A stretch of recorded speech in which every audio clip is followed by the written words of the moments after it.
Guys, ഇന്ന് നമ്മൾ ഒരു ട്രിപ്പ് പോവുകയാണ്. നിങ്ങളിപ്പോൾ കണ്ടുകൊണ്ടിരിക്കും മച്ചന്മാരെ. ഗായ്സ്, അതിമനോഹരമായിട്ടുള്ള ഒരു നീന്തൽക്കുളം കാണാനാണ് ഞങ്ങളിന്ന് പോകുന്നത്.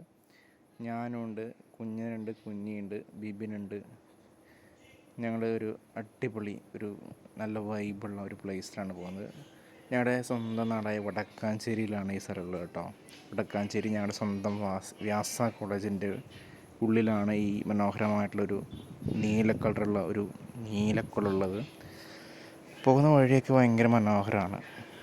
ഈ കോളേജിൻ്റെ ഉള്ളിലോട്ട് കിടന്നിട്ട് നിറയെ മരങ്ങളുള്ള ഒരു കാടിൻ്റെ ഫീൽ ചെയ്യുന്ന അതിമനോഹരമായ വഴികളിലൂടെ ഞങ്ങൾ ആ കാടിൻ്റെ ഫീലൊക്കെ ആയിട്ട് ഇങ്ങനെ നടന്ന് ഇങ്ങനെ പോയിക്കൊണ്ടിരിക്കുകയാണ്. കുഞ്ഞനും കുഞ്ഞിയൊക്കെ ഉണ്ടല്ലോ, അവർക്ക് ഈ മലയും കാടുന്നൊരു വിഷയം കേട്ടോ. ട്രിപ്പ് പോകുമെന്ന് പറഞ്ഞപ്പോൾ ഓടിച്ചാടി വണ്ടിയുടെ ഫ്രണ്ടിലും ബാക്കിലൊക്കെ കയറി അവരിങ്ങനെ ചാടി വന്നു. അവർക്കൊന്നൊരു ക്ഷീണമില്ല. എന്നാക്കുന്ന സ്പീഡിലിങ്ങനെ കുഞ്ഞിനും ഇങ്ങനെ നടന്നു പോയിക്കൊണ്ടിരിക്കുകയാണ്. പക്ഷേ അവരെക്കാളും മുമ്പിൽ പോകണമെന്ന് വിചാരിച്ചു. പക്ഷെ ഞാൻ പറഞ്ഞു പോകണ്ട, മെല്ലെ പോയാൽ മതി, നടുക്ക് കിടന്നാൽ മതി, കാടൊക്കെയാണല്ലോ, എല്ലാം പാമ്പോ ചേമ്പൊക്കെ ഉണ്ടെങ്കിൽ അറിയാൻ പറ്റില്ല. അതിനിടയ്ക്ക് ഭയങ്കര രസകരമായ കോമഡിയും കുഞ്ഞൻ്റെ കുറേ അറിവുകളൊക്കെ അവൻ പറയുന്നുണ്ട്. കുഞ്ഞൻ്റെ അറിവെന്ന് പറഞ്ഞാൽ അറിയാമല്ലോ, പിള്ളേരുടെ കുറേ അറിവുകൾ അവൻ ഷെയർ ചെയ്യുന്നുണ്ട്. ഞങ്ങൾ ആദ്യമായിട്ടാണ് ഈ സ്ഥലത്തേക്ക് പോണത്.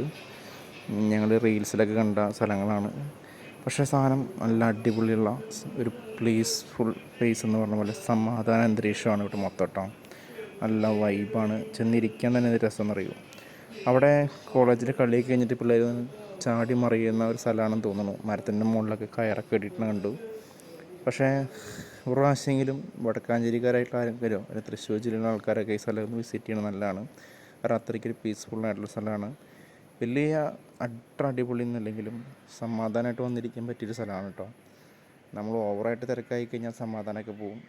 പക്ഷേ അങ്ങനെ ഓവറായിട്ടുള്ളൊരു തിരക്ക് ഞാൻ ആഗ്രഹിക്കുന്നില്ല. കുറച്ച് 1-2 പേരൊക്കെ ഉള്ളെങ്കിൽ നല്ല രസമായിരിക്കും. നല്ലൊരു അനുഭവമായിരുന്നു ഈ സ്ഥലം. നിങ്ങൾ വന്ന് കാണുക, അടിപൊളി എൻജോയ് ചെയ്യാം. Okay, thank you.